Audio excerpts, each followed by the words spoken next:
बिस्मिल्लाहिर्रहमानिर्रहीम। अस्सलाम वालेकुम बेटा, 7th क्लास का मैथ का ये पहला लेक्चर है और इसमें हम आपका यूनिट नंबर 1 स्टार्ट करेंगे। और यूनिट नंबर 1 है हमारे पास सेट। तो सबसे पहले हम उसकी डेफिनेशंस पढ़ते हैं, जो 3-4 डेफिनेशंस हैं। पहले सबसे पहले है सेट की डेफिनेशन के सेट होता क्या है। तो सेट क्या है? A set is a collection. Set एक इज्तमा है या मजमूमा है ऑफ वेल डिफाइंड वाज़िया ऑब्जेक्ट्स या नंबर्स, अशिया का या नंबर्स का। बेटा जो सेट होता है ना, वो मजमूमा होता है वेल डिफाइंड ऑब्जेक्ट्स का। वेल डिफाइंड से मुराद ये होता है कि कोई ऐसी चीज़ कि जिसके बारे में हमें पता हो। मतलब एक सेट में जो चीज़ें होती हैं उन सब के बारे में हमें पता होता है कि ये सेट के अंदर हैं या नहीं है। हम ये नहीं कह सकते कि ये सेट के अंदर हैं भी और नहीं भी है, या तो वो सेट के अंदर होगी या नहीं होगी। ठीक है, कोई शक वाली बात नहीं होगी। तो इसकी एक मिसाल करते हैं हम। ये ए 1 2 3 4 5। तो बेटा अब इसमें जितनी भी चीज़ें हैं उन सब के बारे में हमें पता है। 1 का भी हमें पता है, 2 का भी, 3 का भी, 4 का भी, 5 का भी।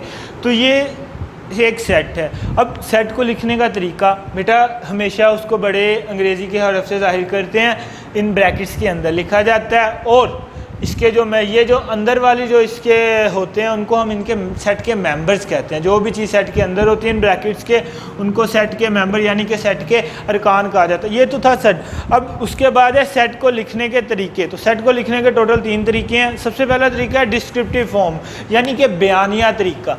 If a set is described with the help of statement, कि अगर हम किसी सेट को किसी स्टेटमेंट या किसी जुमले की शक्ल में बयान कर देते हैं ना, तो वो डिस्क्रिप्टिव फॉर्म होती है। जैसे कि मैं एक सेट लिख देता हूँ, n is equal to set of natural numbers, या p मैं लिख देता हूँ सेट ऑफ प्राइम नंबर्स। ठीक है, तो सेट ऑफ नेचुरल नंबर्स मैंने बयानिया तरीके में लिख दिया है, इसको एक जुमले की मदद से लिख दिया है। सेट ऑफ प्राइम नंबर, इसको भी मैंने एक जुमले की मदद से लिख दिया। तो यहाँ वो इंग्लिश में या उर्दू में जैसे इसको हम लिख सकते हैं कुदरती अदाद का सेट, इसको लिख सकते हैं ताकदाद का सेट। तो एक जुमले की मदद से किसी सेट को बयान करना बयानिया तरीका होता है। जो नेक्स्ट है वो है टेबुलर फॉर्म, यानी कि अंदराजी तरीका। इफ़ वो list elements of set with in the braces, कि अगर जो एलिमेंट्स हैं सेट के हम उनको ब्रेसिस यानी कि इन जो ब्रैकेट्स हैं इनके अंदर लिखें, ऐड और separate each element by using comma, और हम उनको एक कोमे की मदद से अलग करें। ठीक है, जैसे कि मैंने ये सेट लिखा हुआ है, ये मैंने इन ब्रैकेट्स के अंदर लिखा है और इन सब के एलिमेंट्स को इस कोमे की मदद से अलग अलग किया हुआ है।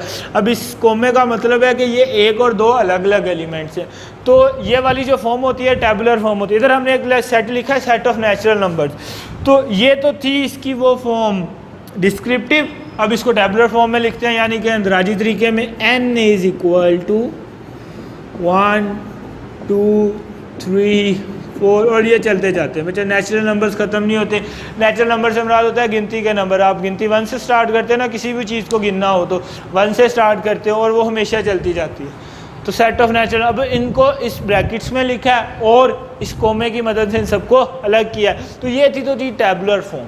ठीक है, अब जो लास्ट है ना वो थोड़ी सी इनसे डिफरेंट है, वो है सेट बिल्डर फॉर्म, यानी तरकीब सेट साथ। अब इसमें क्या होता है? If a set is described by using common properties of all the element. इसमें ना हम अरकान को, जो एलिमेंट्स होते हैं ना सेट के, उनको देखते हैं और उनकी जो मुश्तरका खसूसियात होती है ना उसकी बिना पर हम उसको लिखते हैं। ठीक है, कॉमन प्रॉपर्टीज, मुश्तरका खसूसियात ऑफ ऑल एलिमेंट्स, तमाम अरकान की, is called set builder form. तो उसको हम तरकीब सेट साज कहते हैं। जैसे कि मैं यहाँ पर ना एक सेट लिखता हूँ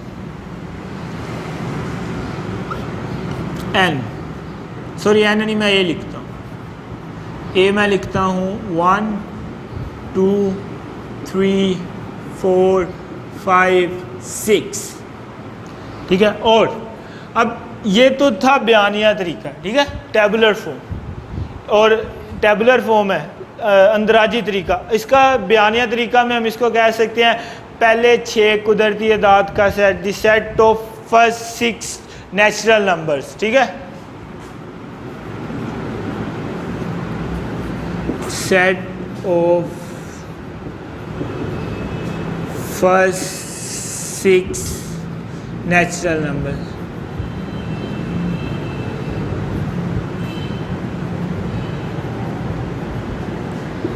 ठीक है, तो ये अंदराजी यानी टेबुलर हो गया, ये बयानिया यानी कि डिस्क्रिप्टिव हो गया।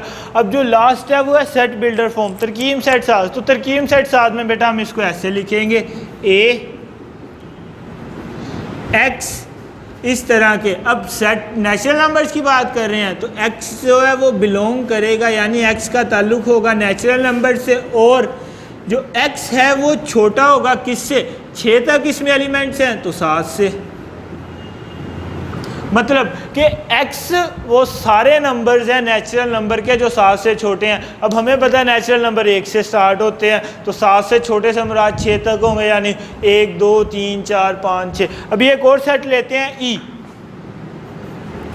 वो हम ले लेते हैं सेट ऑफ इवन नंबर, वैसे बेटा इसे कहते हैं, यानी कि तादाद का सेट, सॉरी जुफ्तदाद का सेट,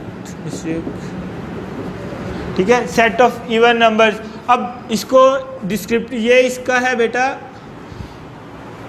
टेबुलर फॉर्म यानी कि अंदराजी तरीका। अब इसकी हम लिखते हैं डिस्क्रिप्टिव फॉर्म। डिस्क्रिप्टिव फॉर्म में बेटा हम इसको क्या लिखेंगे, is equal to set of even numbers, और जो लास्ट है अब इसको हमने लिखना है सेट बिल्डर फॉर्म में, यानी कि तरकीब सेट साज में। तो तरकीब सेट साज में बेटा हम इसको लिखेंगे E is equal to x, x is an even number, यानी कि जो x है वो हमारे पास क्या है, इवन नंबर, वो एक जुफ्त अदद है। ठीक है, यानी कि x इस तरह के x इज एन, मतलब कि x में जितने भी एलिमेंट्स हैं वो सारे के सारे क्या हैं, इवन। तो ये था हमने पढ़ा है सेट, फिर हमने उसको लिखने के तरीके पढ़े हैं। अब ना नेक्स्ट लेक्चर में हम एक्सरसाइज 1.1 करेंगे, उसमें यही तरीके हैं। उसमें सबसे पहले हमने उनको डिस्क्रिप्टिव फॉर्म में लिखना होगा सेट्स को, फिर टेबुलर फॉर्म में लिखना होगा, और फिर उनको सेट बिल्डर फॉर्म में लिखना होगा। तो आपने ये डेफिनेशन ज़रा ध्यान से समझ लेनी है, क्योंकि एक्सरसाइज 1.1 करने के लिए ये बहुत ज़रूरी है। तो मिलते हैं इंशाल्लाह नेक्स्ट लेक्चर में। अल्लाह हाफिज़, थैंक यू।